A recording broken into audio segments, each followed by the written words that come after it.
Hello, good morning. कैसे आप लोग? क्या वीडियो और साउंड एकदम ठीक है? वीडियो और ऑडियो एक बार बताइए। शुरुआत करते हैं फिर आज की क्लास की।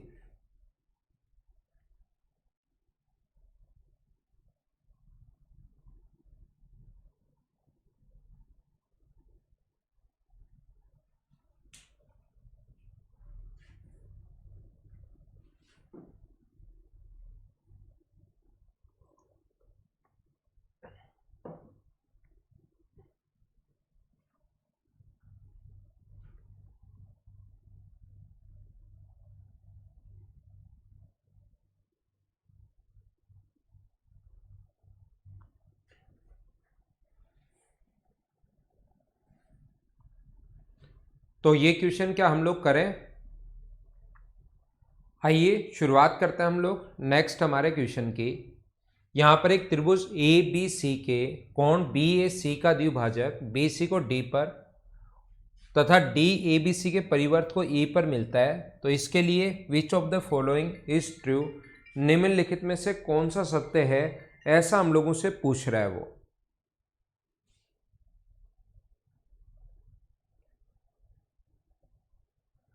तो क्या हम लोग शुरुआत करें? तो अपना जो क्वेश्चन है वो ऐसा होगा, ये अपने पास एक ट्रायंगल है ए बी और सी। मैं लिखता हूं यहां पर, ये अपने पास एक ट्रायंगल है ए बी और सी। थोड़ी देर पहले भी यही बात समझा कर गया था, जो मैं वापस समझाता हूं। इसके बाहर से एक सर्किल है जो इसको मिलता है डी और ई पर, ये मिलता है डी पर और ये मिलता है ई पर। अगर इसको इससे ज्वाइन कर दें, ये एंगल बाइसेक्टर, ये कोण भी अगर थीटा या एक्स है तो ये कोण भी एक्स होगा। और इसको अगर ज्वाइन कर दें हम लोग, तो एक ही आर्क द्वारा रिमेनिंग सरकमफ्रेंस पर बना एंगल बराबर होता है एक ही चाप द्वारा शेष परिधि पर बना कोण बराबर होता है। ये आपको पता होगा। तो ये कोण अगर थीटा है तो ये कोण भी थीटा होगा। और अपने पास ये एंगल इसके बराबर बचा तीसरा। तो अपने पास ट्रायंगल ए बी डी जो है, ट्रायंगल ए बी डी वो सिमिलर होगा ए ई सी के साथ। और जैसे ही सिमिलर होगा तो आप लोग लिख सकते हो ए बी अपॉन ए ई बराबर बी डी अपॉन ई सी बराबर ए डी अपॉन ए सी। ये बात आप लोग लिख सकते हो। यदि दो ट्रायंगल सिमिलर हैं तो सिमिलर होते ही आप लोग ये चीज़ लिख सकते हो, ये बात आप लोग लिख सकते हो। ये थोड़ी देर पहले भी मैं समझा कर गया था, हाँ ना बोलिए, याद है क्या? यहां तक की जो चीजें थी उसको मैं थोड़ी देर पहले भी समझा कर आया हूं, थोड़ी देर पहले भी समझा कर मैं गया हूं। लेकिन अब की बार क्या किया इसने, इसने पूछ लिया ए बी अनुपात ए C, A B into A सी अनुपात नहीं, प्लस डी ई इंटू ए।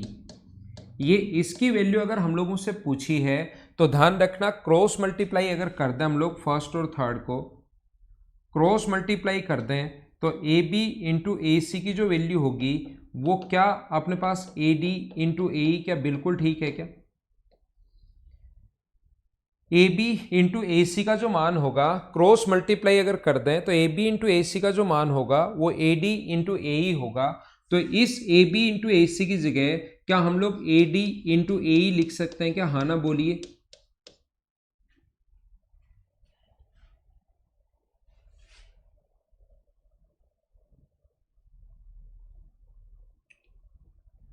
तो मुझे आप लोग ये बताइए, A B into A C, A B into A C बराबर क्या हम लोग ए डी इंटू ए ई लिख सकते हैं क्या?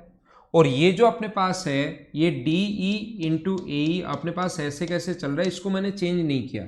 मैं फिर बता देता हूं, जो पिछली क्लास में हम लोग करके गए थे उसी को फिर सेम वही चीजें की हैं। और लास्ट में अपने पास ये जो फर्स्ट और थर्ड को क्रॉस मल्टीप्लाई कर दें तो ए बी इंटू ए सी का जो मान है वो हम लोगों ने यहाँ पर ए बी इंटू ए सी का जो मान है उसकी जगह रख दिया ए डी इंटू ए ई। बाकी ये सेम ऐसे कैसे रखा है, दोनों जगह से ए ई अगर कॉमन ले लें, ए ई कॉमन अगर ले लें तो अंदर बचेगा A E plus D, A E plus D. तो ए ई और A E plus D, A D plus D, ये अपने पास ए डी बचेगा ना। यहाँ से ए ई कॉमन ले लिया तो क्या बचेगा, ए D plus D. A D plus D को, क्या आप लोग इस चीज को total A D plus D को ए ई लिख सकते हो क्या? तो आंसर क्या आ गया अपने पास, ए ई स्क्वायर, ये अपना आंसर आ गया है। उम्मीद है आप लोग सारे लोग इस चीज को समझ पाए होंगे। ये हमारे पास हम लोगों ने कैसे सोल्व कर लिया, मुझे बताइए कि एकदम ठीक है क्या?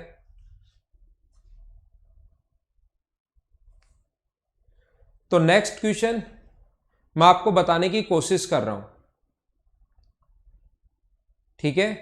यहां पर अपने पास ऐसा लिखा हुआ है, ये एंगल और ये अपने पास सिमिलर हो गया, और सिमिलर होते ही हम लोग ये लिख सकते हैं। अब की बार लेकिन इसका मान पूछ लिया, वो तो सेम वही है, सिमिलरिटी तो समरूपता तो सेम वही है जैसा हम लोगों ने थोड़ी देर पहले समझा था, लेकिन अब की बार वैल्यू इसकी पूछ ली। तो इस ए बी इंटू ए सी की जगह आप लोग ए डी इंटू ए लिखोगे, दोनों जगह से ए कॉमन आएगा, तो ये बचा, इंटू कर दिया, आंसर आ गया। मैं आपको एक ही बात करने की, एक ही बात बताने की कोशिश कर रहा हूं सभी लोगों को कि ऐसा क्वेश्चन आज आपको मैंने करवा दिया, और ये क्वेश्चन एग्जाम में अगर कभी आपके सामने आ जाए तो इसको कर लोगे। लेकिन पहली बार अगर ऐसा क्वेश्चन आपके सामने आता है, फर्स्ट टाइम अगर ऐसा क्वेश्चन आपके सामने आता है, तो ध्यान रखना आप लोग नहीं कर पाओगे, घर पर आकर आप लोग कर दोगे। लेकिन एग्जाम के अंदर जहां पर वहां पर मेंस में 2 घंटे मिलते हैं, उसमें टाइम बड़ा फास्ट भागता है। टाइम तो वही 2 घंटे मिलते हैं, लेकिन वो 2 घंटे 1 घंटे में निकल जाते हैं, पता नहीं क्या चक्कर होता है, 20 मिनट में वो 2 घंटे निकल जाते हैं। तो ध्यान रखना आप लोग ये बात कि ऐसे क्वेश्चन जब एग्जाम में नहीं हो तो एक आइडियल कंडीशन ले लिया करो, आंसर आ भी सकता है। जब कोई क्वेश्चन आपको आपसे नहीं हो रहा है तो क्या करें, तो मैं आपको बता रहा हूं एक आइडियल कंडीशन ले लो, उससे आंसर आ भी सकता है, या जरूरी नहीं कि 100% आंसर आएगा ही आएगा, लेकिन आप लोग एक आइडियल कंडीशन लेकर देख लिया करो। अगर आपके पास आंसर आ जाए तो अच्छी बात है, नहीं आए तो फिर उसका तो अपने पास तरीका क्या होगा देखिए आप लोग। नहीं आए तो फिर हम लोगों को तो पहले भी नहीं आ रहा था, लेकिन हम लोग क्या करेंगे, यहां पर एक आइडियल कंडीशन लेकर चलते हैं कि ये इसका सेंटर है, और ये अपने पास ट्राइंगल ऐसे है, और ये यहाँ पर 90 डिग्री का कोण बना रहा है, ए बी सी, ये डी सेंटर जो है वो डी पर सेंटर है, और ये पॉइंट अपने पास ई है, ये भी आर, ये भी आर, ये भी आर, और ये भी आर। फिर मैं एकदम आइडियल कंडीशन ले लेता हूं कि इसके सेंटर पर मिल रहा है डी, और ये अपने पास 90 डिग्री का कोण बना देता हूं, तो ये अपने पास पाइथागोरस थ्योरम से आर और आर अगर है तो अपने पास पाइथागोरस थ्योरम से ये कितना होगा, √2r, और पाइथागोरस थ्योरम से ये भी कितना होगा, √2r। मैंने क्या किया, एक आइडियल कंडीशन मैंने ले ली है यहां पर,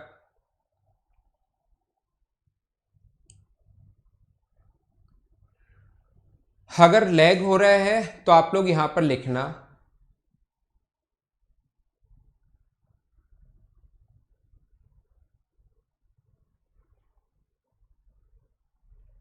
देखिए, तो मैं क्या कह रहा था कि यहां पर आप लोगों को ए बी का जो मान है, ए बी √2 का 2r का स्क्वायर, अपने पास 2r स्क्वायर, अपने पास ए बी इंटू ए सी, ए सी का जो मान होगा, ए बी इंटू ए सी का मान वही इसका इंटू करोगे स्क्वायर, मतलब √2r इंटू √2r, मैं वैल्यू पुट कर रहा हूं, प्लस अपने पास यहां से डी ई इंटू ए ई, डी ई आर है, और ए ई अपने पास कितना है, 2r है।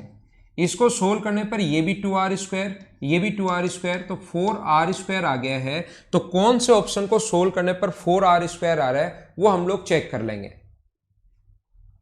कौन से ऑप्शन को हमें सोल्व करने पर अपने पास ये आ रहा है, 4r स्क्वायर आ रहा है, तो मुझे बताओ ए डी का जो मान है, ए से डी तक की वैल्यू तो r है, तो ये तो आएगा r स्क्वायर, ए ई का मान 2r है, ए ई का मान 2r है, तो ये आएगा 4r स्क्वायर, और हमें 4r स्क्वायर चाहिए, आगे वाले किसी ऑप्शन से आएगा नहीं, तो हमारा जो आंसर हो गया वो कितना हो गया, ए ई, ये अपना आंसर है। उम्मीद है आप लोग समझ पाए होंगे। दोनों तरीके मैंने आपको बता दिए हैं जिससे क्वेश्चन आप कर सकते हो। पूरी बेसिक अप्रोच आधा पहले समझा कर गया था, और उसका आधी अप्रोच अब मैंने बता दी। जो पहले बता कर गया था उसी की वैल्यू यहां पर निकाल कर यहां पुट करनी, आंसर आ जाएगा। या कभी कभार आइडियल कंडीशन भी आप लोग ले लिया करो।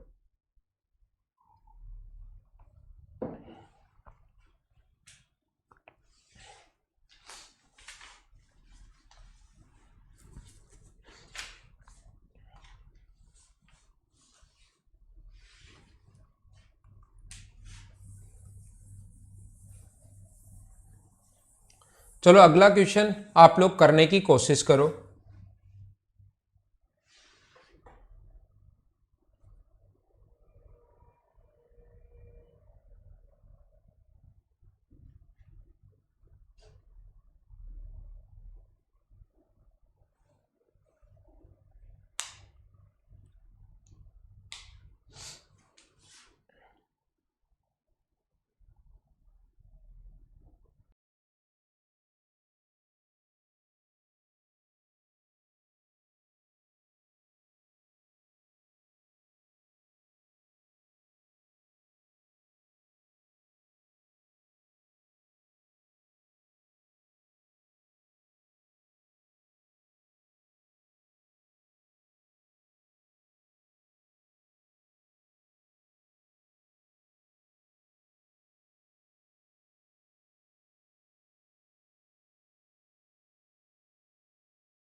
तो हम लोग कैसे कर पाएंगे क्वेश्चन को? देखिए, कोशिश करना समझने की। क्वेश्चन आसान है। ए बी सी में सी का आंतरिक द्विभाजक ए बी को डी पर A B not equal to A C. तो यहां पर मैं डायग्राम बनाता हूं आपके लिए, जो कि बिल्कुल आसान क्वेश्चन होगा, एकदम आसान होगा। एक ट्राइंगल है ए बी और सी, देखना और समझते चलना। एक अपने पास ट्राइंगल है, यहां पर एक ए है, एक बी है और एक अपने पास सी है।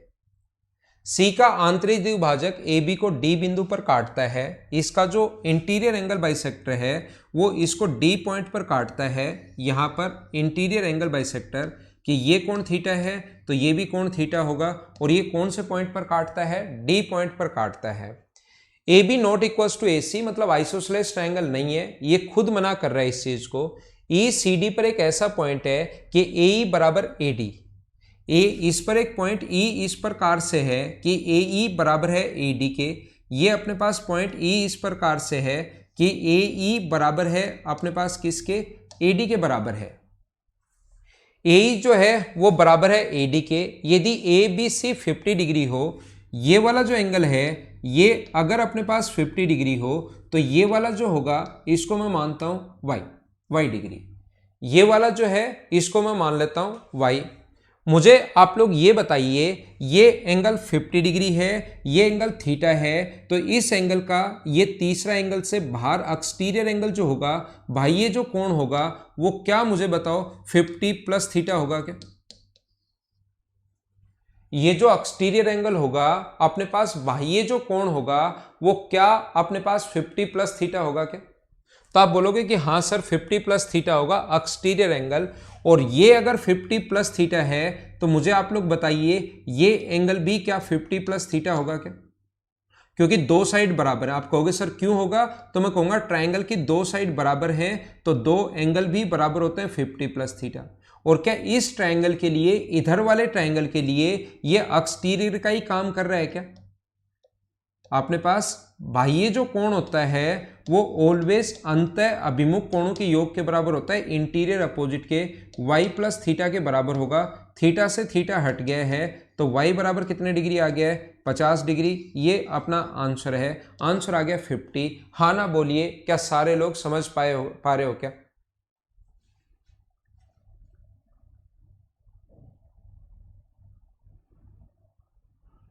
बोलिए, एकदम ठीक है क्या?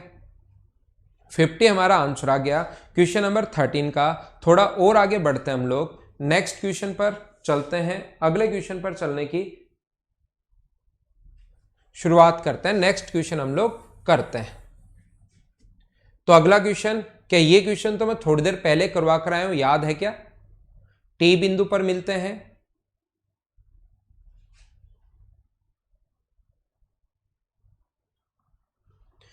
क्यू पी आर अगर 80 डिग्री हो, ये क्वेश्चन मैं थोड़ी देर पहले करवा कर आ चुका हूं। ये अपने पास पी क्यू आर, इनको आगे बढ़ाया और ये अगर पॉइंट टी पर मिलता है तो आप लोग क्यू टी आर का मान बताइए। ये अगर 80 डिग्री है तो लैंग्वेज ऐसे अलग अलग दे सकता है। ये अंदर बाहर एक्सटीरियर एंगल जहां पर मिले वहां पर बना एंगल होता है 90 माइनस हाफ ऑफ ए। तो आंसर अपने पास यहां पर कितने डिग्री आ गया, पी क्यू आर और पी आर एस के द्विभाजक क्यू पी आर बराबर, क्या अपने पास सही, तो आंसर क्यों नहीं आ रहा?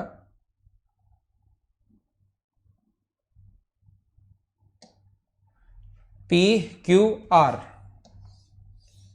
ये ट्रायंगल अपने पास पी क्यू और आर, क्यू आर भुजा एस तक बढ़ाएगी, क्यू आर जो है वो एस तक बढ़ाएगी। अच्छा, ये दूसरा अपने पास सेम ये है अपने पास, देखो इस टाइम आगे नहीं बढ़ाया है, अब की बार इस तरफ बढ़ाया है। वो तो हमने पहले पढ़ा हुआ था, दिमाग में था, वैसे के वैसे कर लिया। पी क्यू आर अपने पास इस ट्रायंगल पी क्यू आर और इस ट्रायंगल पी आर एस, इस एंगल का बाइसेक्टर एक दूसरे को टी पर मिलते हैं, ऐसे है। तो मुझे बताइए यहां पर बना एंगल टी पर जो बना एंगल होगा वो क्या अपने पास इसका आधा होगा क्या पी पर? ये एक का इंटीरियर बाइसेक्टर और एक का एक्सटीरियर बाइसेक्टर जिस पॉइंट पर मिलते हैं वहां पर बना एंगल क्या पी का आधा होता है? ये बात आपको याद है क्या? तो ये एंगल अगर 80 डिग्री है तो ये वाला जो एंगल होगा वो कितने डिग्री होगा? 40 डिग्री होगा। ये अपना आंसर है 40। उम्मीद है आपके समझ में आया होगा।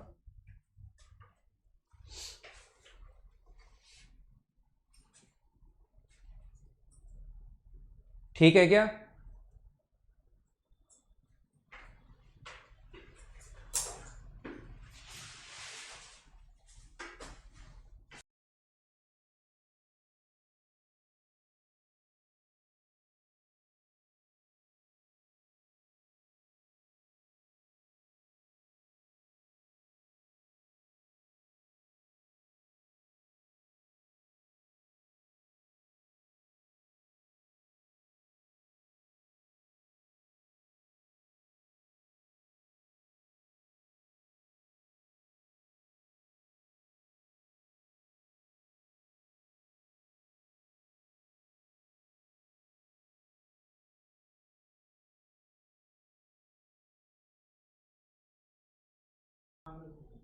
ध्यान देना आप लोग, यहां पर अपने पास ये थ्योरी का जो कॉन्सेप्ट है मैं बता देता हूं कैसे हुआ। ये अपने पास एंगल कभी भी अगर ऐसा हो, जैसे ये एंगल अगर 80 डिग्री है, देखना ये एक का तो इंटीरियर बाइसेक्टर, ये वाला एंगल अगर मैं एक्स मानूं और ये वाला एंगल अगर वाई होगा तो ये जो एक्सटीरियर एंगल बाइसेक्टर ये वाला जो एंगल होगा वो अपने पास होगा एक्स प्लस वाई। ठीक है, और ये वाला जो एंगल होगा वो अपने पास होगा कितने degree? 180 minus X minus Y. ये अपने पास ऐसा होता है 180 माइनस एक्स माइनस वाई।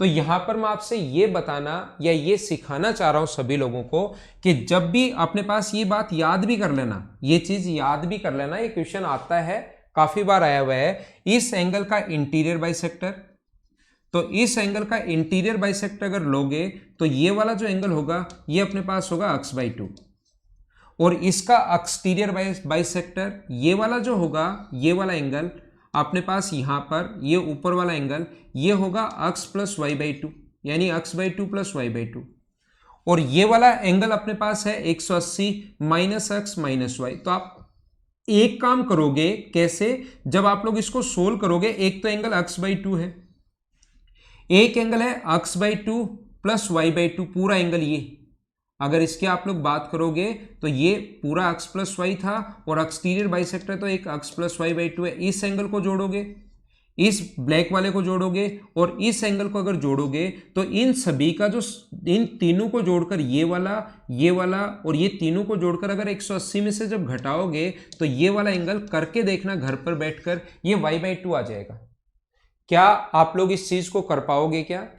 मैं आपको ये समझा रहा हूं या ये बताने की कोशिश कर रहा हूं कि ये वाला एंगल x बाई 2, एक्स है वाई है तो exterior angle x plus Y हो गया, लेकिन एक्सटीरियर एंगल बाइसेक्टर है तो x प्लस वाई बाई 2, अंदर वाला x और y अगर है तो 180 माइनस एक्स माइनस वाई, इन दोनों को ऐड किया, पहले तो कंप्लीट एंगल आ गया, फिर ये x/2 ऐड कर लिया, और 180 में से इन दोनों का सम अगर घटाओगे तो y/2 आ जाएगा। ये बात आप लोग याद भी कर सकते हैं। तो एक का तो इंटीरियर बाइसेक्टर और एक का एक्सटीरियर बाइसेक्टर जिस पॉइंट पर जाकर मिले वहां पर बना एंगल तीसरे से हमेशा आधा होता है। ये बात ध्यान रखना, ये याद रखना। बोलिए ठीक है क्या?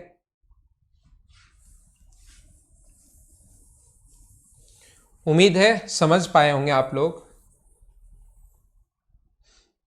नेक्स्ट क्वेश्चन पर हम लोग चलते हैं। चलो RQP बताइए आप लोग। ये RQP आप लोग बताइए, एंगल RQP कितना होगा ये आप लोग बताओ।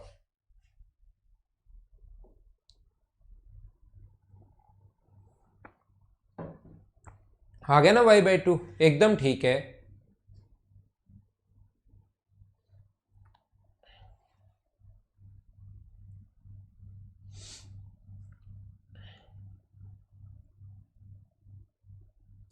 नेक्स्ट क्वेश्चन देखिए, ABC एक साइक्लिक ट्रायंगल है। साइक्लिक जहां भी नाम आ गया इसका मतलब बाहर से एक सर्किल है।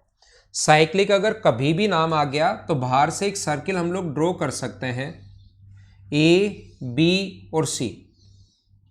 ये अपने पास A है, ये अपने पास B है और ये अपने पास C है। या हम लोग बाहर से एक सर्किल ड्रॉ कर सकते हैं। ये देखिए, साइक्लिक नाम आते ही बाहर से हम लोग एक सर्किल ड्रॉ करेंगे। हमेशा याद रखना इनके एंगल बाइसेक्टर ए बी व सी के एंगल बाइसेक्टर, इसका एंगल बाइसेक्टर मिलता है P पर, इसका एंगल बाइसेक्टर मिलता है Q पर, और इसका एंगल बाइसेक्टर जो है वो मिलता है R पर। P, Q और R इनके जो एंगल बाइसेक्टर हैं वो मिलता है P, Q और R पर। तो RQP का मान बताइए। RQP की वैल्यू हम लोगों से पूछी है कि ये वाली वैल्यू आप लोग बता दीजिए। सारे लोग देखना, ये इसके एंगल बाइसेक्टर हैं, कोशिश करना समझने की, ध्यान देना इधर। ये अगर इसके एंगल बाइसेक्टर अगर हैं तो मुझे आप लोग ये बताइए RQP जो पूछा है वो दो एंगल से मिलकर बना है। एक तो इससे मिलकर बना है, दो आर्क, एक तो इस वाली आर्क से मिलकर बना है। तो ये वाला एंगल अगर C/2 है, एंगल बाइसेक्टर था, इस पूरे को मैं C अगर लिख रहा हूं, तो ये एंगल अगर C/2 है तो मुझे बताइए कि ये वाला एंगल C/2 ही होगा क्या? ये दो आर्क से मिलकर बना है, PQR पूरा पूछा है, तो एक तो इससे मिलकर बना है PQR, और दूसरा ये जो मिलकर बना है ये इससे मिलकर बना है। तो सारे लोग बताइए इस आर्क द्वारा मिलकर बना है, तो ये वाला एंगल क्या A/2 होगा क्या? और ये वाला अगर A/2 है तो एक ही चाप द्वारा शेष परिधि पर बने कोण बराबर होते हैं। इस आर्क द्वारा यहां पर अगर अपने पास एंगल A/2 है तो सेम आर्क द्वारा यहां पर भी जो एंगल बनेगा वो क्या A/2 होगा क्या? तो यही हम लोगों से पूछा है। तो आंसर मुझे बताइए कितना आ गया है? आंसर आ गया A/2 प्लस C/2। लेकिन आप कहोगे सर ये तो ऑप्शन में है ही नहीं, A/2 और C/2 तो ऑप्शन में है ही नहीं। तो अब हम लोग क्या करेंगे? मैं कहूंगा angle A plus angle B plus angle C plus angle सभी का सम 180 डिग्री होता है, और 2 से अगर डिवाइड कर दोगे A/2 plus B/2 plus C/2 तो बराबर अपने पास कितने डिग्री होगा? 90 डिग्री। सभी जगह 2 से डिवाइड कर दिया। तो बताओ A/2 और C/2 की जो वैल्यू है, A/2 और C/2 का मान चाहिए, क्या उसको 90 माइनस B/2 भी लिख सकते हैं क्या? तो आंसर आ गया 90 माइनस B/2। ये अपना आंसर है। हाँ ना बोलिए, क्या एकदम ठीक है क्या? क्वेश्चन नंबर 15 आसान क्वेश्चन था। उम्मीद है कि क्वेश्चन 15 आपने आसानी से ढंग से कर लिया होगा।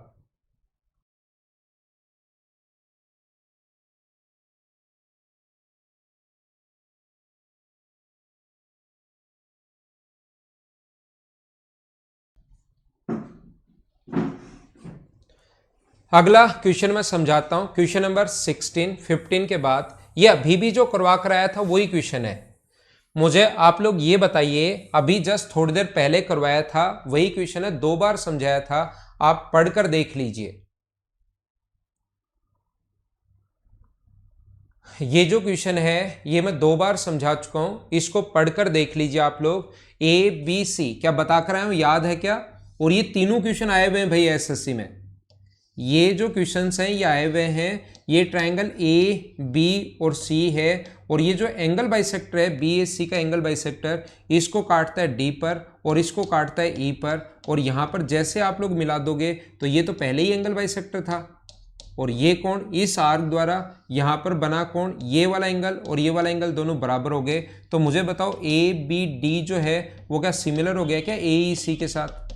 और जैसे ही सिमिलर होगा तो ए बी अपॉन ए ई बराबर बी डी अपॉन ई सी बराबर ए डी अपॉन ए सी, ऐसा हम लोग लिख सकते हैं। और ये मैंने फटाफट बता दिया है। A B upon A D की जो वैल्यू है, यहाँ से इसको अगर क्रॉस मल्टीप्लाई करोगे तो लिख सकते हैं A B upon A D बराबर ए ई अपॉन ए सी हम लोग लिख सकते हैं। और A B upon A D का जो मान है वो अपने पास आएगा ये 3/5, ये 3/5 बराबर ए ई अपॉन ए सी, यही पूछा है। तो आंसर आ गया 3:5। उम्मीद है सभी लोग समझ पाए होंगे। तो ये क्वेश्चन आप लोग कर चुके हो। थोड़ा सा हम लोग और आगे बढ़ते हैं, क्वेश्चन नंबर 17 करने की कोशिश करो। चलो आप लोग,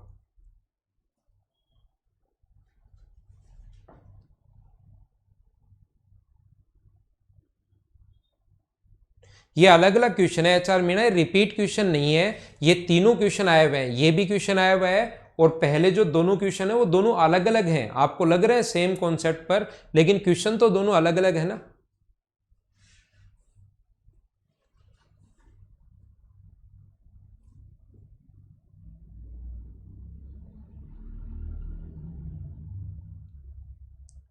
एडी ए बी सी के आंतरिक द्विभाजक पर परपेंडिकुलर है, डी को डी से होकर और बी सी के समांतर बनाया गया है। देखिए अपने पास ये कहा है एक ट्रायंगल है ए बी और सी, ए बी और सी, इसने हम लोगों से बोला है, देखना आप लोग कोशिश करना समझने की।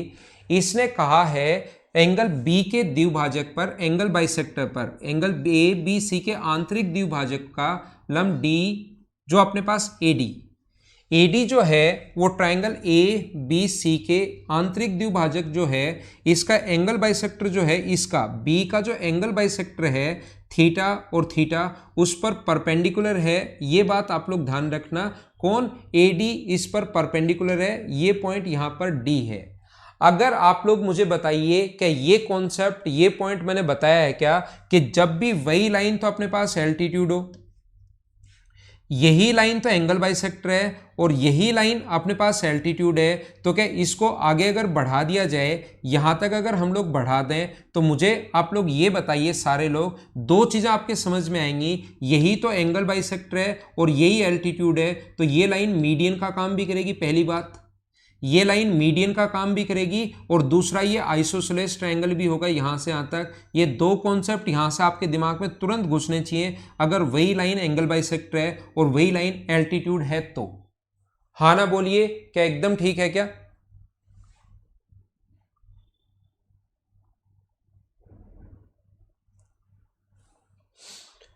अब अपने पास मैं क्या बता रहा हूं, AC की लंबाई 12 सेंटीमीटर है, तो AE की लंबाई कितनी होगी?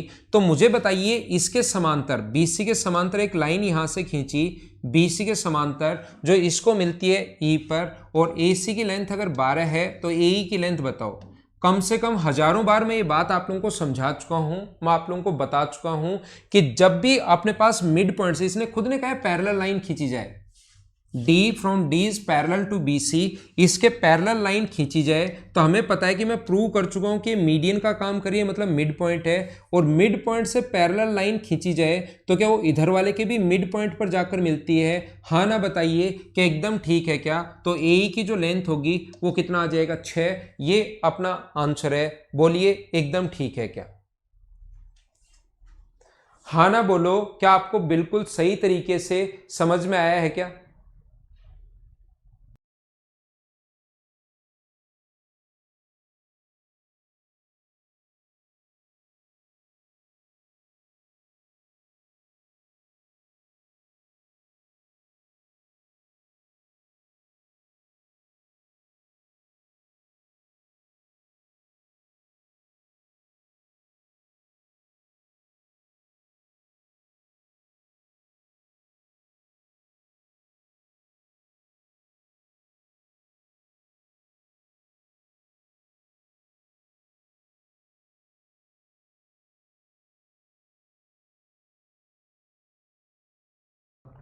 देखो मैं फिर से समझाता हूं, यहां पर मैं ये बता रहा हूं, एक चीज याद कर लो भाई, ये बहुत इंपॉर्टेंट कॉन्सेप्ट है और इस कॉन्सेप्ट पर मैंने काफी सारे क्वेश्चंस आपको पहले भी करवाए हैं।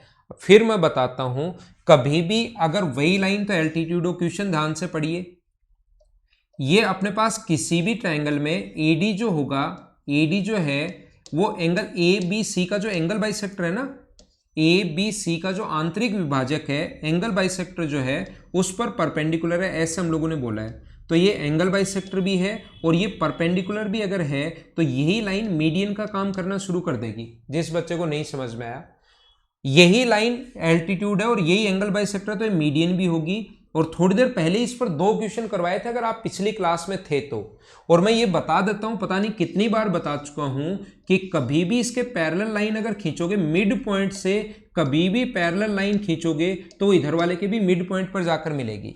तो ये इसका मिड पॉइंट प्रूव कर चुके हैं मीडियन के कारण, क्योंकि वही लाइन अगर एल्टीट्यूड है और वही एंगल बाइसेक्टर, तो ये मीडियन भी होगी। तो मीडियन होने के कारण मिड पॉइंट से और पैरेलल लाइन खींचोगे तो इसको बराबर बराबर बांटेगी। ये अपने पास ए की जो लेंथ होगी वो कितनी हो जाएगी, 6। ये अपना आंसर है। तो हम लोग और आगे बढ़ते हैं।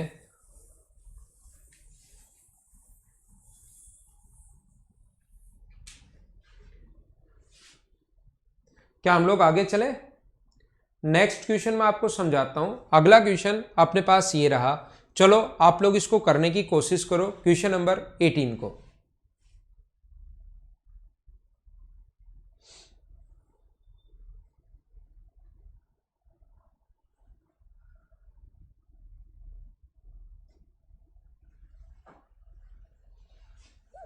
ए बी सी में, क्या ये क्वेश्चन तो मैंने आपको बेसिक जब पढ़ाया था, थ्योरी पढ़ाते टाइम, क्या मैं आपको समझा चुका हूं क्या?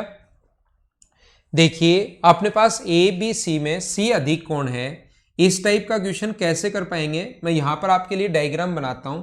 सी अपने पास अधिक कोण है, ए बी सी में ये जो सी अपने पास है ये अधिक कोण है, ये अपने पास ए है, ये अपने पास बी है और ये अपने पास सी है। बढ़ी हुई बीसी को AC और D पर मिलते हैं, इसके एक्सटीरियर एंगल बाइसेक्टर बाह्य कोण समद्विभाजक, इसको आगे बढ़ाने पर ये अपने पास इसका जो एक्सटीरियर एंगल बाइसेक्टर होगा, कोण समद्विभाजक जो होगा यहाँ पर, इसका एंगल बाइसेक्टर जो होगा बढ़ी हुई BC को तो मिलता है D पर, और इसका एक्सटीरियर एंगल बाइसेक्टर जो होगा बढ़ी हुई AC को जो मिलता है वो मिलता है E पर।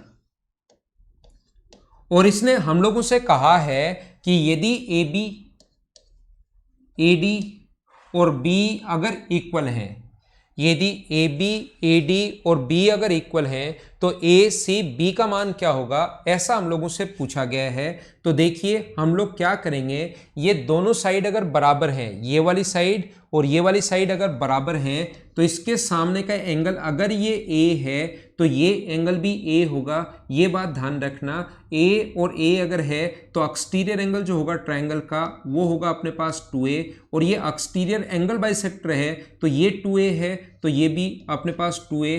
कैसे आ गया बोलिए, समझ पाए हो क्या? हाँ ना बोलो, क्या एकदम ठीक है क्या? मैंने उस पहले वाले को तो रिपीट कर दिया था। यहां पर अपने पास ये खुद ने क्वेश्चन ने कहा है कि कोण समद्विभाजक है, बाह्य कोण समद्विभाजक, तो हमने एंगल बाइसेक्टर बना लिए, हम लोगों ने खुद ने एंगल बाइसेक्टर बना लिए। अब हमें कहा गया है कि दो साइड अपने पास इक्वल हैं, ये एंगल बाइसेक्टर हम लोगों ने बना लिए।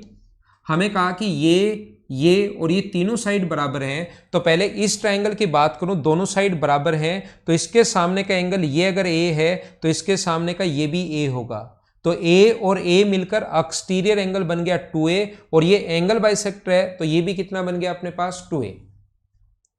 अब यहां पर सेम कॉन्सेप्ट जो अभी लगाया है वो इस वाले ट्रायंगल में लगाऊंगा AEB में। इसके सामने इस वाले एंगल को अगर मैं B मानूं तो इसके सामने ये वाला एंगल भी B होगा, और फिर एक्सटीरियर एंगल ये 2B होगा, और ये एंगल बाइसेक्टर है तो ये भी अपने पास 2B होगा। ध्यान रखो आप लोग। अब मुझे बताओ A 2A B और A, ट्रायंगल ADB की बात कर रहा हूं, पहले ट्रायंगल ABD की बात कर रहा हूं। तो मुझे बताइए यहां से अपने पास A एंगल है, 2 एंगल है, A एंगल है। एक तो इस वाले एंगल को देखना, एक इस वाले एंगल को, एक इस वाले एंगल को, और एक इसको जोड़ने पर 180 डिग्री होना चाहिए। तो 4A प्लस बी, ए 4 बार आएगा, 4a प्लस बी बराबर होना चाहिए 180 डिग्री। ऐसे ही ट्रायंगल ए बी ई में, ट्रायंगल ए बी ई में हम लोग क्या लिख सकते हैं, इस ट्रायंगल में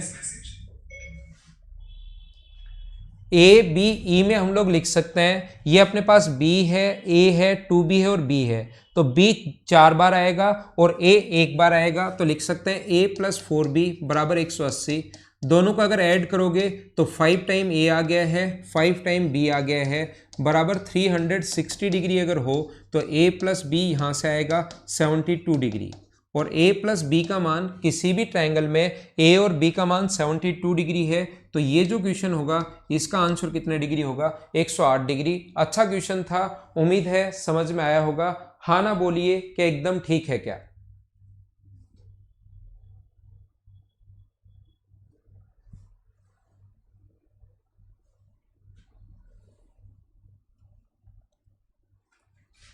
तो इसको मैं मिटाता हूं और अगली फाइल आप लोगों के लिए अपलोड करता हूं मैं।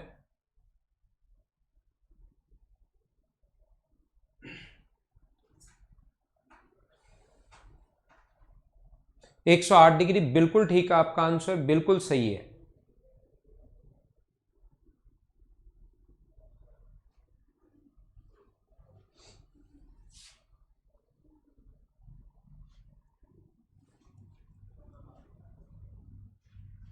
ठीक है, इसको फिर से देखना, जो भी बच्चा वापस देखना चाह रहा है फिर से देखना।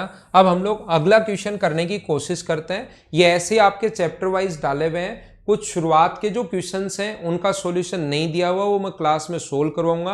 आगे वाले क्वेश्चंस का सॉल्यूशन दिया हुआ है, वो देखकर आप लोग करो। आधे क्वेश्चन मैं करवा रहा हूं, आधे आप लोग करना, ऐसे ही करते चलेंगे। तो चलो अब इसको हम लोग सोल्व करते हैं। यहां पर पी क्यू आर इस प्रकार से त्रिभुज पी क्यू बराबर पी आर है। आर एस और क्यू टी एक दूसरे की माध्यिकाएं हैं। यदि माध्यिकाएं एक दूसरे को समकोण पर काटें, क्या मैं आपको थ्योरी पढ़ा चुका हूं क्या? यदि किसी भी ट्रायंगल की मीडियन अगर राइट एंगल पर काटें पी क्यू आर में, ये बराबर हो या नहीं हो, इसने बराबर दे दिया, अच्छी बात है। पी क्यू बराबर पी आर, पी क्यू बराबर पी आर, तो ये इक्वल हो भी सकते हैं या नहीं भी हो सकते, उससे कोई फर्क नहीं पड़ता। याद रखना, ध्यान रखना आप लोग सारे लोग, यहां पर दोनों माध्यिकाएं अगर एक दूसरे को समकोण पर काटें, एक तो अपने पास कौन सी मीडियन है, आर एस है और क्यू टी है। ये मीडियन है आर एस और ये मीडियन है क्यू टी। मुझे बताइए, दो मीडियन अगर 90 डिग्री पर काटती हैं तो क्या अपने पास ये पता है क्या कि P Q square plus P R square बराबर, कभी भी ये स्पेशल कंडीशन अगर दे तो 5 क्यू आर स्क्वायर, ऐसा मैं बता चुका हूं। हाँ ना बोलिए, याद है क्या? और यहां पर हमारे पास क्या है, पी क्यू, तो पी क्यू और पी आर बराबर है, पी क्यू और पी आर बराबर है, तो पी क्यू स्क्वायर तो बिल्कुल ठीक है। पी आर स्क्वायर की जगह भी आप लोग पी क्यू स्क्वायर लिख सकते हो, क्योंकि ये दोनों बराबर है। पी आर की जगह आप लोग पी क्यू लिख सकते हो, बराबर 5 क्यू आर स्क्वायर अगर है तो मुझे आप लोग बताइए twice of P Q square बराबर 5 क्यू आर स्क्वायर, और P Q upon Q R, P Q upon Q R का जो होल स्क्वायर होगा वो मुझे बताइए क्या 5/2, ये अपने पास आंसर आ जाएगा। बोलिए बिल्कुल ठीक है क्या? अब देखो हरिकेश के लैग आ गया, जैसे अपने इसमें है ना, अपने बोर्ड पर जैसे लैग आ गया, ऐसे एक स्टूडेंट के लैग आ गया वो। हाँ ना बोलिए, हाँ ना बोलते रहो, तभी मुझे पता लगता रहेगा कि आपकी क्लास स्मूथ चल रही है आपके एंड पर, तभी पता लगता है मुझे।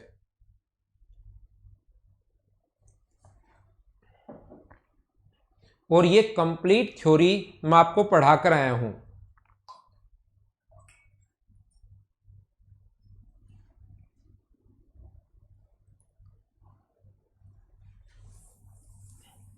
ये थ्योरी जो है ये मैं आपको करवा चुका हूं। अगला क्वेश्चन आप लोग कीजिए, क्वेश्चन नंबर सेकंड, 2 नंबर करने की कोशिश करो।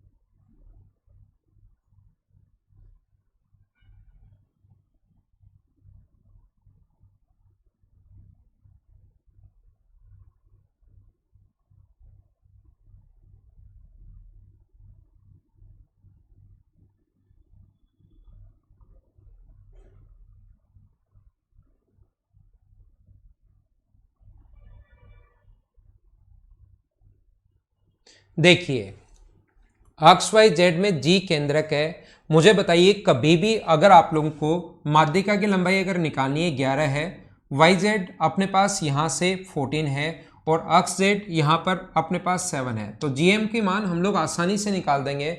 मुझे सिर्फ इतना बता दीजिए सारे लोग मिलकर, क्या आपको अपोलोनियम थ्योरम याद है क्या? जब भी अपने पास माध्यिका की लंबाई निकालनी हो या ऊपर वाला एक्सएम निकालना हो या जीएम निकालना हो तो पहले माध्यिका की लंबाई निकालेंगे और जो मीडियन की लेंथ आएगी ये अगर चाहिए तो उसको 1/3 कर देंगे और ऊपर वाला अगर चाहिए तो उसको हम लोग 2/3 कर देंगे। ये नीचे वाली वैल्यू अगर हमें चाहिए तो हम लोग इसको 1/3 कर देंगे, ऊपर वाली वैल्यू अगर चाहिए तो हम लोग उसको 2/3 कर देंगे। ये आप लोग ध्यान रखना। तो यहां पर हम लोग लिखेंगे 11 का स्क्वायर 121। अपोलोनियम थ्योरम मुझे उम्मीद है कि आप लोग ये याद कर ली होगी। और अपने पास वहां पर उधर वाली लेंथ दी हुई है 7 का स्क्वायर 49 बराबर ट्वाइस ऑफ हम लोग लिख सकते हैं एक्स एम स्क्वायर प्लस अपने पास यहाँ से 7 का स्क्वायर, ये लेंथ जो होती है इधर वाली या इधर वाली कोई सी भी ले सकते हो, प्लस 7 का स्क्वायर 49, ऐसा हम लोग लिख सकते हैं। तो यहाँ पर ये जो दोनों ऐड करोगे तो अपने पास हो गया है 170 में से 2 का भाग दोगे तो 85, इस 2 का भाग दे दिया मैंने इधर, बराबर X M square plus 49 minus होगा तो एक्स एम स्क्वायर बराबर अपने पास आ जाएगा 36, तो एक्स एम की लेंथ जो आ जाएगी वो आ जाएगी 6। अब अगर आपके पास ये टोटल मीडियन की लेंथ अगर 6 आ गई है तो जीएम की लेंथ अगर चाहिए तो टोटल ऊपर वाला होता है 2/3 और नीचे वाला यहाँ से यहाँ तक 1/3 होता है। तो 6 का अगर 1/3 करोगे तो क्या आपके पास जो आंसर आ जाएगा वो क्या 2 आ जाएगा क्या?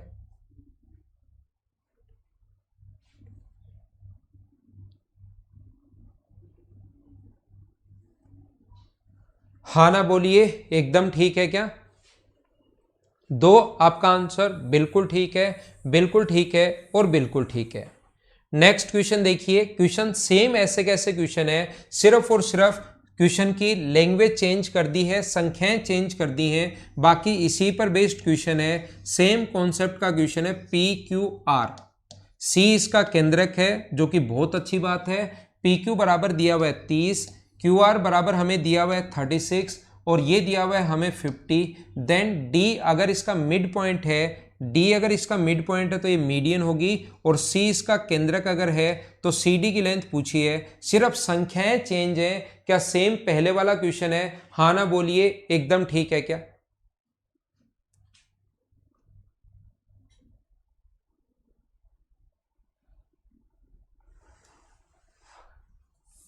तो ये तो सेम जो 2 नंबर में करवा कर आया हूं उसी कॉन्सेप्ट का वैसे का वैसा क्वेश्चन है। तो आप लोग अगला क्वेश्चन कीजिए, क्वेश्चन नंबर 4। इस टाइप का जो मैंने पहले 4 घंटे आपको कुछ क्वेश्चंस करवाए थे उसमें एक क्वेश्चन ऐसा करवा चुका हूं, तो यहां पर इसको भी करो चलो।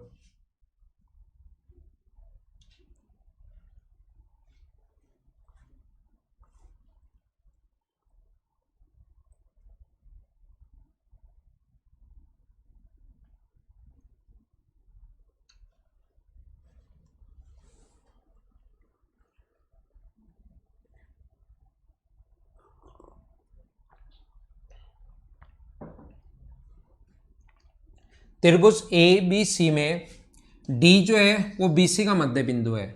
एक ट्रायंगल है ए बी और सी, देखना एक ट्रायंगल है ए बी और सी, इसका जो मिड पॉइंट है वो अपने पास डी है। बीसी का मिड पॉइंट अपने पास डी है। उसके बाद हम लोगों को कहा है ई जो है वो ए डी का मिड पॉइंट है। ई जो है वो ए डी का मिड पॉइंट है। ए डी का मिड पॉइंट यहां पर है ई। देखते जाओ, एफ जो है वो बी का मिड पॉइंट है। एफ जो है वो अपने पास बी, ई का जो मिड पॉइंट है वो अपने पास एफ है। इसने ऐसा हम लोगों से बोला है। और उसके बाद अपने पास ऐसा है कि यहां पर जी एफ सी का मध्य बिंदु है। एफ सी का मध्य बिंदु जी है। ये इसका जो पॉइंट है ये यहां पर जी है मिड पॉइंट। देन आप लोग बता दीजिए कि ई एफ जी का और टोटल के साथ एरिया का रेशियो आप लोग बता दो। ऐसे क्वेश्चन में यहाँ तो मिड पॉइंट दिए हुए हैं, और पहले क्वेश्चन अगर याद है तो वो 9, 18, 12, 12, 8, 24, 8, 24 था तो रेशियो 1:3 बन गया था। 9, 18 था तो रेशियो अपने पास कितना बन गया था, 1:2 बन गया था। और 12, 12 था तो रेशियो 1:1 बन गया था। ऐसा मैंने समझाया था आपको, अगर याद हो तो। अब हम लोग क्या करते हैं, इस टाइप के क्वेश्चंस करने का तरीका हमेशा ये मिड पॉइंट है, याद रखना। तो हम लोग क्या करेंगे, यहां से इस पर एक ऐसी लाइन खींचते हैं, इनके इसको मिलाते हैं। तो ये अगर अपने पास 1 है तो ये भी अपने पास कितना होगा, 1 होगा। आप बोलोगे सर बिल्कुल ठीक है। तो मुझे बताओ, ये दोनों बराबर अगर हैं तो ये टोटल इसका क्षेत्रफल अगर 4 है तो क्या नीचे वाले इसका क्षेत्रफल भी 4 होगा क्या? नहीं, 2 होगा क्या? ये अपने पास 1 और 1 2 है, मिड पॉइंट को मिलाने वाली लाइन ये अगर 2 है तो मुझे बताओ क्या इसका एरिया भी 2 होना है क्या? तो टोटल का एरिया मुझे बताओ कितना होगा। ये अपने पास मिड पॉइंट है, देखना मैं वापस से डायग्राम बना देता हूं। टोटल इस वाले भाग का क्षेत्रफल 4 हो गया, टोटल का हमें पता है। ये पॉइंट यहां पर ई है, टोटल का क्षेत्रफल अपने पास 2 और 2 4 हो गया। और ये मीडियन का काम अगर कर रहा है यहां से यहां तक, ये बीच वाली लाइन ऑरेंज वाली मीडियन का काम कर रही है, तो इधर वाले का भी 2 होगा और इधर वाले का भी 2 होगा। ये बीच वाले का तो मुझे पता लग गया है 1 है। अब मैं टोटल का एरिया निकाल रहा हूं कि कितना होगा। तो बीच वाले का तो 1 है, पता है। नीचे वाले का टोटल 2, 1 और 1 अगर 4 है तो ये मीडियन का काम करेगी। अगर डी मिड पॉइंट है तो इधर वाले का भी 2, इधर वाले का भी 2। इस ट्रायंगल की अगर मैं बात करूं, ई मिड पॉइंट है इसका, ई जो है वो मिड पॉइंट है, तो ये मीडियन का काम करिए। मिड पॉइंट अगर है तो ये 2 है तो ये भी कितना होगा, 2। और ये अगर 2 है तो ये भी कितना होगा, 2, क्योंकि ये मीडियन है अपने पास, ई मिड पॉइंट है तो ये मीडियन का काम कर रही है। तो 2, 2, 4, इसका क्षेत्रफल तो 4 पहले भी था, 2 ये आ गया, 2 ये आ गया, टोटल का 8 है। और इसका 1 अगर है तो अपने पास आंसर जो आ जाएगा वो क्या 1/8 ही आ गया है क्या? वापिस देखना, अपने पास यहां पर मिड पॉइंट अगर है तो एरिया का रेशियो वही होता है जो बेस का रेशियो है। तो बेस बराबर बराबर तो एरिया भी 1:1, तो टोटल हो गया 2। अब इधर भी एक ग्रीन वाली जो लाइन है इसका बेस जो है अपने पास बराबर बराबर है, क्योंकि एफ मिड पॉइंट है। तो ये दोनों अगर इक्वल हैं तो इसका क्षेत्रफल टोटल अगर 2 है, ट्राइंगल यहां से बन रहा है, इसके लिए मीडियन का काम कर रही है इस ट्राइंगल के लिए। तो अपने पास ऊपर वाले का 2 तो नीचे वाले का भी 2। मैंने अलग से बना लिया, टोटल 4। अब अगर इस मीडियन का काम करूं तो इधर भी 2 होगा, इधर भी 2 होगा। ये भी मीडियन का काम कर रहा है तो 2 और 2, और ये भी मीडियन का काम कर रहा है तो 2 और 2, 1/8 ये अपना आंसर आ गया। ये बताया ना, 2 ये रहा, 2 ये रहा, 2 ये रहा और 2 ये रहा।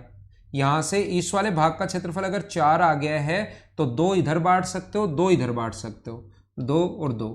ये ई मिड पॉइंट है तो ये मीडियन 2, मीडियन से नीचे मीडियन जो होती है वो एरिया को इक्वली बाइसेक्ट करती है, तो यहां तक 2 है तो ये भी 2। मीडियन क्यों? क्योंकि ई मिड पॉइंट है। ये भी अपने पास मीडियन का काम करेगा क्योंकि ई मिड पॉइंट है, तो नीचे इधर 2 तो इधर 2, तो टोटल कितना हो गया, 8।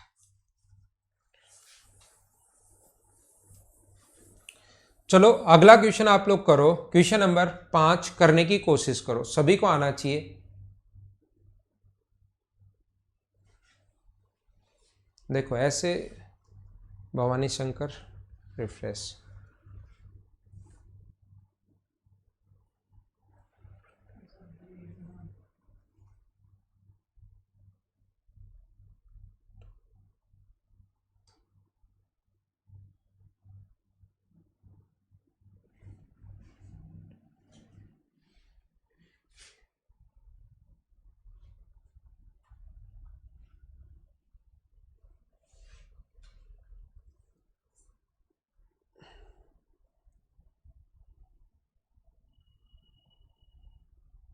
सारे क्वेश्चन सुशील कुमार 700 क्वेश्चन थोड़े ना होते हैं, फिर तो क्वेश्चन ही मैं आपको कम प्रोवाइड करूंगा कि 200 दे दिए कि चलो सारे करवा देता हूं, आपके दिमाग में ये लगेगा। सुशील जी कमेंट कर रहे हैं कि सर सारे क्वेश्चन करवा देना। 700 क्वेश्चन क्लास में सारे नहीं होते, आधे मैं करवाऊंगा आधे आप करो, नहीं तो फिर आपकी प्रैक्टिस तो बनेगी ही नहीं। नहीं तो फिर मैं आपको देता ही 200 कि मैं सारे करवाऊंगा, जितने भी क्वेश्चंस दूंगा सारे करवाऊंगा और फिर देता ही 200। समझ पा रहे हो ना आप? तो कुछ क्वेश्चंस मैं करवाता हूं, कुछ आपकी प्रैक्टिस के लिए होते हैं ताकि आपका दिमाग चले, इसीलिए तो 670 क्वेश्चंस दिए हैं मैंने आपको टोटल। यहां पर देखिए, इसने कहा है ये एंगल जो अपने पास है CBM ये 45 डिग्री है, ये वाला जो एंगल है ये अपने पास 45 डिग्री है, ठीक है, और ये अपने पास AG परपेंडिकुलर ऑन BM, ये परपेंडिकुलर भी है, GM की लेंथ जो है वो 1 है। तो मुझे बताओ इसको आगे अगर मैं बढ़ा दूं, देखना, तो ये एंगल इधर अगर 90 डिग्री है तो इधर भी 90 होगा। ये एंगल 45 क्यों है? क्योंकि क्वेश्चन में दिया हुआ है। ये 90 डिग्री अपने पास है, ये अपने पास 90 डिग्री है, तो अपने पास इधर आगे बढ़ाने पर ये भी अपने पास 90 डिग्री होगा। तो एक्सटीरियर एंगल क्या ये अपने पास 45 डिग्री हुआ क्या? तो 45 अगर हुआ तो ये दोनों बराबर होंगी, 45 अगर हुआ तो ये दोनों बराबर होंगी। ये उम्मीद आपके समझ में आया होगा कि मैंने क्या कॉन्सेप्ट लगाया। फिर मैं बता देता हूं, ये 45 डिग्री क्वेश्चन में गिवन है, इसको अगर आप लोग आगे बढ़ा देते हो तो ये 90 है तो इधर भी 90 होगा, तो ये एंगल 90 डिग्री, ये 45, तो ट्रायंगल का तीसरा एंगल 45, 45 पर ये दोनों बराबर होंगी। और जीएम की लेंथ अगर 1 है, ये अगर 1 है तो ऊपर वाला अपने पास ये होगा 2, और ये 2 है तो ये भी अपने पास 2 होगा, और ये 2 है तो क्या इधर वाला 4 होगा क्या? रेशियो अपने पास 2:1 होता है। ये 1 है तो ऊपर वाला 2, ये दोनों पहले ही बराबर प्रूव कर चुके हैं, तो ये 2 है तो ये भी 2, और ये रेशियो 2:1 होता है ग्रेविटी सेंटर के कारण, तो 2:4। तो क्या हमारे पास 4 का स्क्वायर 16 और प्लस 2 का स्क्वायर 4, तो क्या आंसर अपने पास 2√5 आ जाएगा क्या?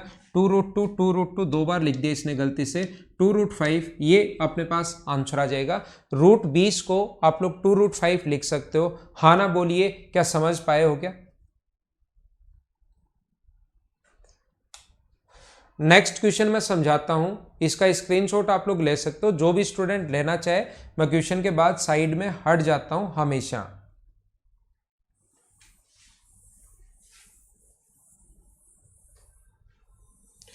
चलो क्वेश्चन नंबर 6 करो, देखो आपको आता है क्या।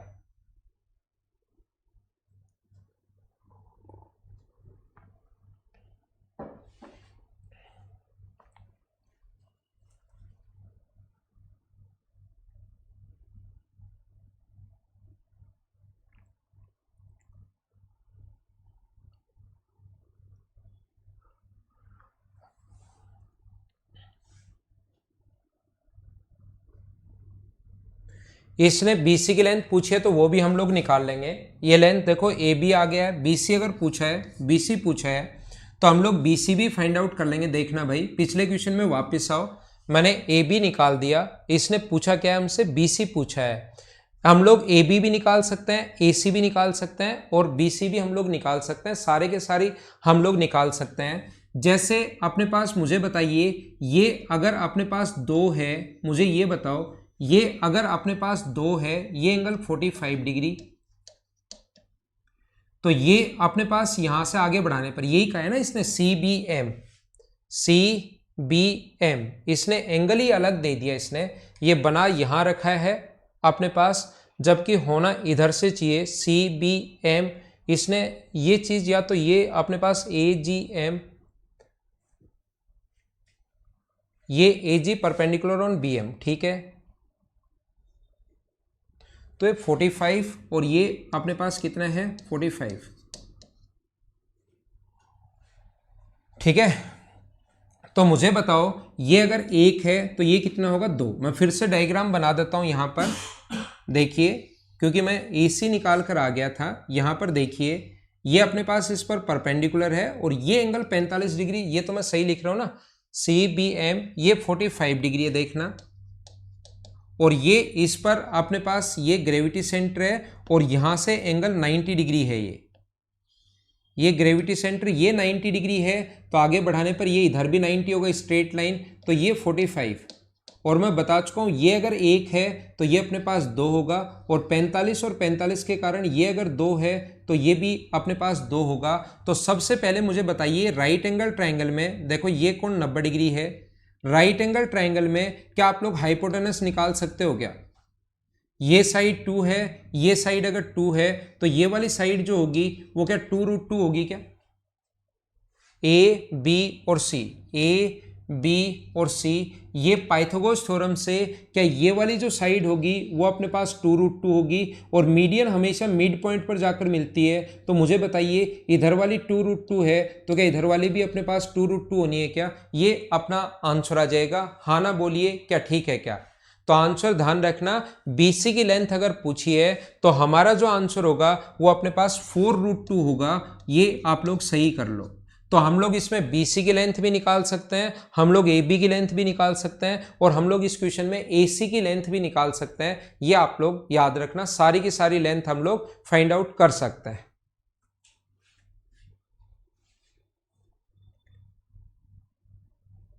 इसको आप लोग G इज द सेंट्रोइड, इसको आप लोग केंद्रक कीजिए हिंदी मीडियम वाले स्टूडेंट।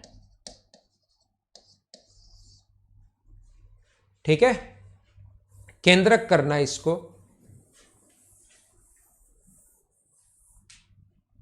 चलो अगला देखो,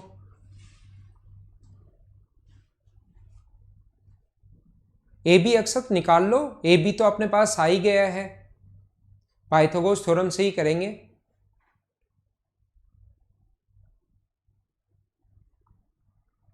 AD माध्यिका है और AD बराबर हाफ ऑफ BC। ये एक ट्रायंगल है AB और C। ये अपने पास एक ट्रायंगल है AB और C। AD माध्यिका अपने पास है, AD बराबर हाफ ऑफ BC। जो मीडियन होती है वो सामने वाले साइड के मिड पॉइंट पर जाकर मिलती है। ये अपने पास BC/2 होगा, ये अपने पास BC/2 होगा और ये ऑलरेडी हम लोगों को दिया हुआ है BC/2। ये BC/2 क्यों होगा? क्योंकि क्वेश्चन में दिया हुआ है, ये अपने पास क्वेश्चन में गिवन है।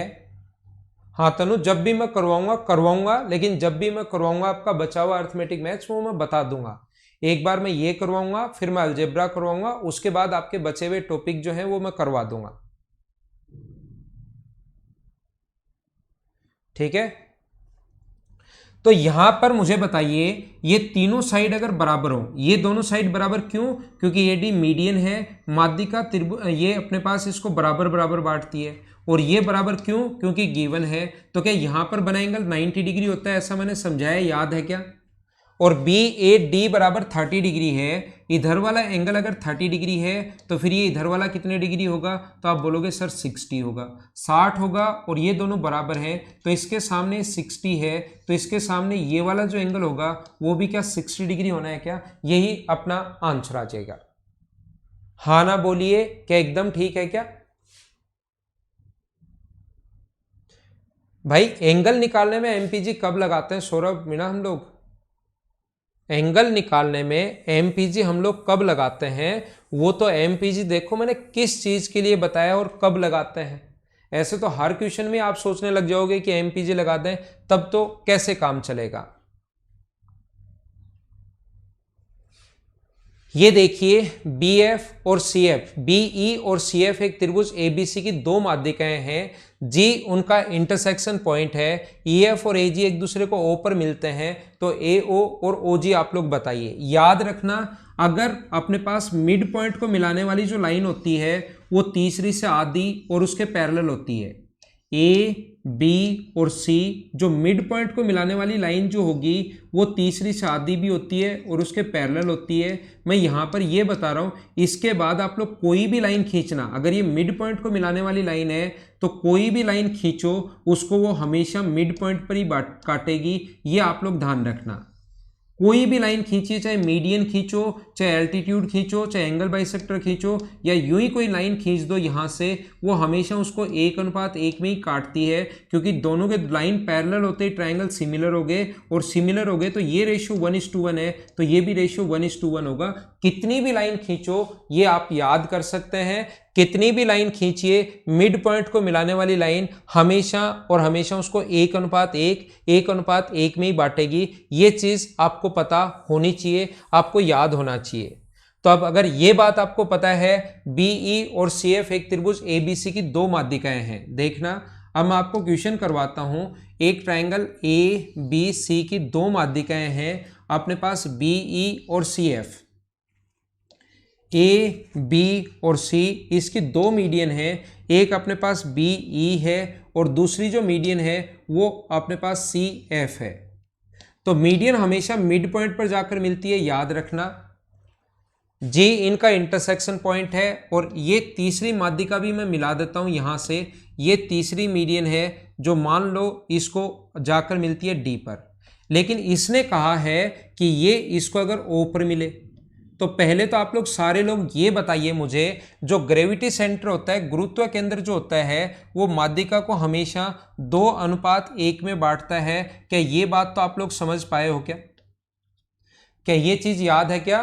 गुरुत्व केंद्र माध्यिका को हमेशा 2:1 में बांटता है, 2:1 के रेशियो में बांटता है।